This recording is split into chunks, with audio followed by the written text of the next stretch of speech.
Olá, aqui Pastor Odivan, continuando aquelas nossas reflexões sobre o profeta Elias. Nós vemos no último vídeo que Elias pensava estar só.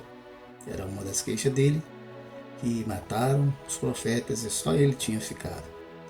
Bom, no capítulo 20 agora, de 1 Reis, nós vemos que Elias não está só.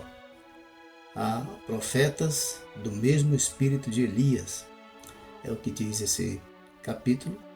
Outros profetas ou outro profeta se apresentou para falar ao rei e dar-lhes instruções segundo a palavra de Deus, dizendo inclusive assim diz o Senhor. Então há profeta, há ajuda para o profeta Elias. Ele não está só. Sempre há ajuda para o povo de Deus. Hoje a nossa meditação será apenas sobre versículos de 1 a 6. E nestes versículos ocorre o seguinte: Ben-Hadad, rei da Síria, mandou mensageiros aos filhos de Israel e dizer-lhes: olha, as tuas mulheres mais fortes e os teus filhos serão meus. Ben-Hadad estava cônscio da sua autoridade militar, da sua capacidade militar. Ele tinha um exército mais poderoso, mais bem armado, mais bem treinado. Então, ele desonra o rei de Israel, se bem que Acabe não tinha honra nenhuma, veremos isso depois. Então ele sabe quem é Acabe e sabe quem é a si mesmo. Enquanto Acabe era um banana, o rei da Síria se considerava tal. Ele estava bem consciente da sua capacidade militar. Por isso ele manda dizer isso: as tuas mulheres mais fortes e os teus jovens, seus filhos, são meus. E, surpreendentemente, o rei Acabe diz: está certo, sim senhor, é isso mesmo, nós somos todos seus. Só que aí o Ben-Hadad ele vê que Acabe é fraco, mais fraco até do que ele pensava. Ele diz: olha, os meus servos vão a você e vão andar pela cidade, vão andar entre o teu povo, e tudo que eles verem que forem aprazível será meu. Eles vão encher as mãos e voltar para cá, voltar para a Síria. Então, vê que o inimigo, quando se considera mais forte, ele não quer apenas algumas coisas, ele quer tudo, quer tomar a nossa vida. E então Acabe toma uma reação, ele reúne os conselheiros, os anciãos do povo, e um profeta surge. Aí chega o profeta que Elias pensava que não existisse, que ele estivesse só, mas aí surge um profeta para dizer a Acabe o que fazer, como fazer, dar instruções para que ele vencesse o rei da Síria. Mas hoje queremos refletir apenas sobre esse episódio dos versículos de 1 a 6. Como que uma pessoa como Acabe, um homem como Acabe, poderia ser rei de um país? Trata-se de uma pessoa sem honra, sem dignidade de homem, ou quanto mais de rei. Não tinha nenhuma capacidade para estar no cargo que estava. Era uma pessoa completamente fraca. Até a mulher o manipulava. Então, às vezes nos deparamos com essa situação, que os nossos os governantes são fracos, ou então são perversos, são egoístas, pensam em si mesmos. Que pena que Acabe só tinha coragem para peitar a Deus e os profetas de Deus. Para peitar os outros inimigos, não. Ele era fraco, cedia seus bens, cedia suas mulheres, seus filhos. Estava disposto a abrir mão de tudo, de seus tesouros até, para não enfrentar o inimigo. Mas para enfrentar a Deus ele era bom, para enfrentar os profetas de Deus ele era bom.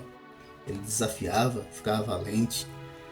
Parece aquele cara bêbado quando chega em casa, esmurrando tudo, espancando os filhos, batendo na mulher, mas quando chega na rua é um fracote. A resposta de Acabe não é aquela que nós devemos dar quando o inimigo vem contra nós e nos desafia, com as suas propostas indecentes, com a sua opressão, com a sua malignidade, com as suas arrogâncias.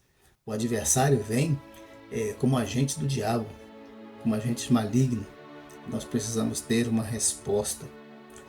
Nosso adversário hoje, lembremos-nos, na vida espiritual, nós estamos falando de vida espiritual, não são os reis, não são as pessoas. O apóstolo Paulo disse em Efésios capítulo 6, não é isso? A partir do versículo 10, que a nossa luta não é contra carne e sangue, mas contra principados e potestades, contra o agente espiritual, adversário que é Satanás e suas hostes malignas. É contra o pecado a nossa luta. Então, mas nós devemos enfrentar esses males porque eles vêm muitas vezes a nós através das pessoas, através dos governantes, e nós precisamos enfrentar com coragem, com honra, com dignidade, sem negar a nossa fé, sem fracassar, sem fraquejar na nossa fé, mas enfrentar com toda a coragem.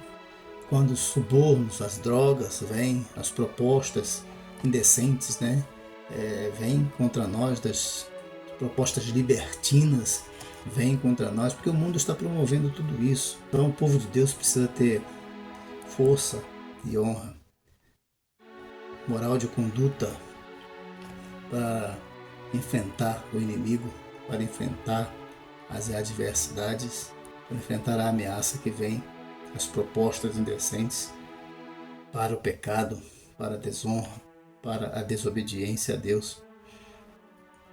A obediência a Deus está em primeiro lugar e nisso está a nossa vitória.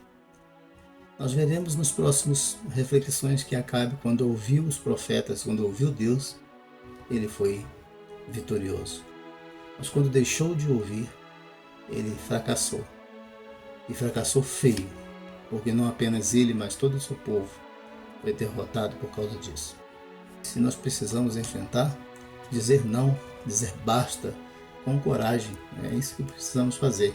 Então o povo de Deus precisa ter força, honra e moral de conduta baseada nos princípios bíblicos ensinados pela palavra de Deus para enfrentar as oposições à sua fé, à sua crença em Deus, E isso que Acabe não tinha, era essa força.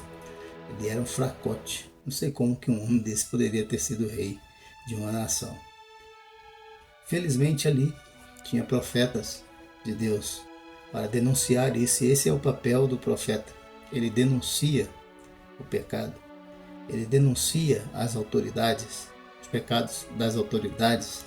Contra eles profere as suas palavras, a palavra de Deus. Assim diz o Senhor.